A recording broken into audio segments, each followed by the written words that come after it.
ರಾಜ್ಯ ಸರ್ಕಾರದ ನಡೆಯನ್ನು ಖಂಡಿಸಿ ರಾಜ್ಯಪಾಲರಿಗೆ ಬಸನಗೌಡ ಪಾಟೀಲ್ ಯತ್ನಾಳ್ ಅವರು ಕೂಡ ಪ್ರತ್ಯೇಕವಾಗಿ ಒಂದು ಪತ್ರವನ್ನು ಬರೆದಿದ್ದಾರೆ.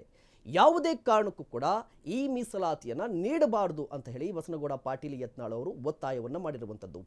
ಈ ಮೂಲಕ ಬಿಜೆಪಿಯಲ್ಲಿ ಮತ್ತೊಮ್ಮೆ ಭಿನ್ನಮತ ಸ್ಫೋಟವಾಗಿರುವಂಥ ಲಕ್ಷಣಗಳು ಕಾಣಿಸ್ತಾ ಇದೆ.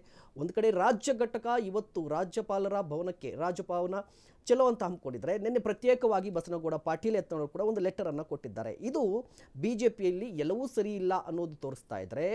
ಈಗ ಯತ್ನಾಳ್ ಅವರು ಕೂಡ ಮೀಸಲಾತಿಯನ್ನು ವಿರೋಧಿಸಿ ಗುತ್ತಿಗೆಯಲ್ಲಿ 4% ಮೀಸಲಾತಿಯನ್ನು ಕೊಟ್ಟಿದೆ ಅಲ್ಪಸಂಖ್ಯಾತರಿಗೆ. ಹೀಗಾಗಿ ಯಾವುದೇ ಕಾರಣಕ್ಕೂ ಈ ಮೀಸಲಾತಿಯನ್ನು ಕೊಡಬಾರದು ಅಂತ ಹೇಳಿ ಒಂದು ಕಡೆ ಬಿಜೆಪಿ ಇವತ್ತು ಪ್ರತಿಭಟನೆಯನ್ನು ಹಮ್ಮಿಕೊಂಡಿದ್ದಾರೆ. ಮತ್ತೊಂದು ಕಡೆ ಯತ್ನಾಳ್ ಅವರು ಕೂಡ ಒಂದು ಲೆಟರನ್ನು ಬರೆದಿದ್ದಾರೆ.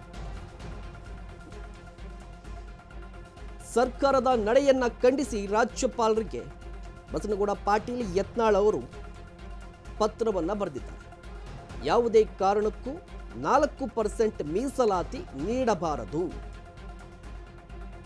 ರಾಜ್ಯಪಾಲ ತಾವರ್ ಚಂದ್ ಗೆಹ್ಲೋಟ್ಗೆ ಯತ್ನಾಳ್ ಅವರು ಪತ್ರವನ್ನು ಬರೆದಿದ್ದಾರೆ. ಧರ್ಮ ಆಧಾರಿತ ಮೀಸಲಾತಿ ಕಾನೂನು ಬಾಹಿರ.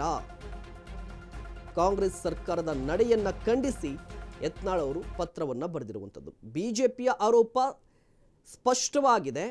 ಗುತ್ತಿಗೆಯಲ್ಲಿ ಮೀಸಲಾತಿಯನ್ನು ಕೊಟ್ಟಿರುವಂಥದ್ದು ಇದು ಧರ್ಮ ಆಧಾರಿತ. ಸಂವಿಧಾನದಲ್ಲಿ ಧರ್ಮ ಆಧಾರಿತ ಮೀಸಲಾತಿ ಕೊಡೋದು ಇಲ್ಲ. ಹೀಗಿದ್ರೂ ಕೂಡ ರಾಜ್ಯ ಸರ್ಕಾರ ಮುಸ್ಲಿಂ ಸಮುದಾಯದ ಓಲೈಕೆಗೆ ಮುಂದಾಗಿದೆ. ಇದೇ ಕಾರಣಕ್ಕಾಗಿ ಮೀಸಲಾತಿಯನ್ನು ಕೊಟ್ಟಿದೆ ಅನ್ನೋದು ಬಿಜೆಪಿಗರ ಆರೋಪ. ಒಂದು ಕಡೆ ರಾಜ್ಯ ಬಿಜೆಪಿ ಘಟಕ ಇವತ್ತು ಒಂದು ಪ್ರತಿಭಟನೆ ನೀವು ಕೂಡ ಗಮನಿಸ್ತಾ ಇರ್ಬೋದು. ನಿನ್ನೆ ಯತ್ನಾಳ್ ಅವರು ಸುದೀರ್ಘವಾಗಿ ಒಂದು ಪತ್ರವನ್ನು ಬರೆದಿದ್ದಾರೆ. ಯಾವುದೇ ಕಾರಣಕ್ಕೂ ಗುತ್ತಿಗೆಯಲ್ಲಿ ಮೀಸಲಾತಿಯನ್ನು ಕೊಡಬಾರದು, ಇದು ಸಂವಿಧಾನ ಬಾಹಿರವಾಗಿದೆ ಅಂತ ಹೇಳಿ ರಾಜ್ಯಪಾಲರಿಗೆ ಒಂದು ಮನವಿ ಪತ್ರವನ್ನು ಕೂಡ ಯತ್ನಾಳ್ ಅವರು ಬರೆದಿದ್ದಾರೆ.